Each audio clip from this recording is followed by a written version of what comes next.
শেষ যাত্রায় DJ box বাজিয়ে ১১০ বছরের বৃদ্ধাকে বিদায় জানালো গ্রামবাসীরা। উত্তর চব্বিশ পরগনার মচলনপুর মাঠপাড়ার বাসিন্দা ১১০ বছরের ক্ষীরদাসী দাস এদিন পরলোক গমন করেন। নিজের বলতে তেমন কেউই ছিলেন না এই বৃদ্ধার। মেয়ে থাকলেও কয়েক বছর আগেই গত হয় সেই মেয়ে। এদিন তাই শোকে নয়, আনন্দের মধ্যে দিয়ে ১১০ বছরের বৃদ্ধাকে শেষ বিদায় জানালেন সকলে। উনি আমাদের বড়মা হন, আমার বাবার দিদা। ওনার বয়স ১১০।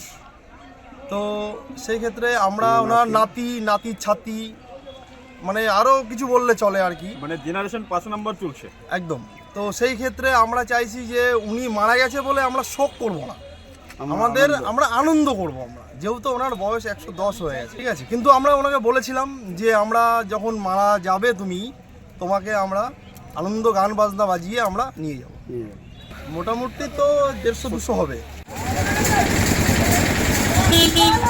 মৃত ক্ষীরদাসী ডিজে বক্স বাজিয়ে গোবরডাঙ্গা শ্মশানে হলো শেষকৃত্য। শেষ যাত্রায় মৃত বৃদ্ধার আত্মীয় পরিজন সহ গ্রামবাসীদেরও দেখা যায় কান্নার বদলে কোমর দুলিয়ে নাচ করতে।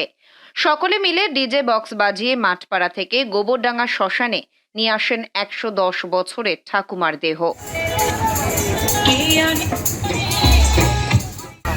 এনার বয়স প্রায় ১১০ বছর হয়ে গেছে।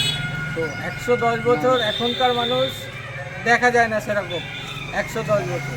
আর তাছাড়া এনার সন্তান বলতে একটা মেয়ে ছিল, গত ১ বছর আগে তিনি গত হয়েছেন।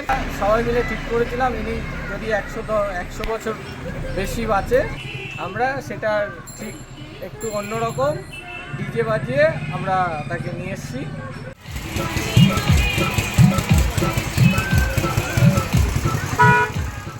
প্রায় ২০০ থেকে ৩০০ জন গ্রামবাসী রীতিমতো শোভাযাত্রা সহকারে মৃতদেহ ঘাড়ে করে ভ্যানে ডিজে বক্সে হরিনাম সহ নানা ধরনের গান বাজিয়ে নাচতে নাচতে শ্মশানে নিয়ে আসেন। এমন কাণ্ড দেখে রীতিমতো রাস্তার দুধারে ভিড় জমে যায় মানুষের। গোবরডাঙ্গা শ্মশানেই হয় শেষকৃত্য।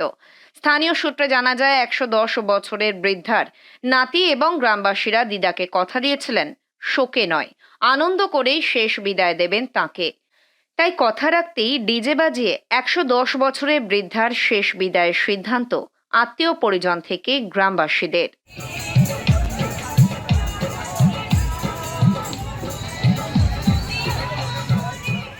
উত্তর চব্বিশ পরগনা থেকে রুদ্রনারায়ণ রায়ের রিপোর্ট, লোকাল ১৮ বাংলা।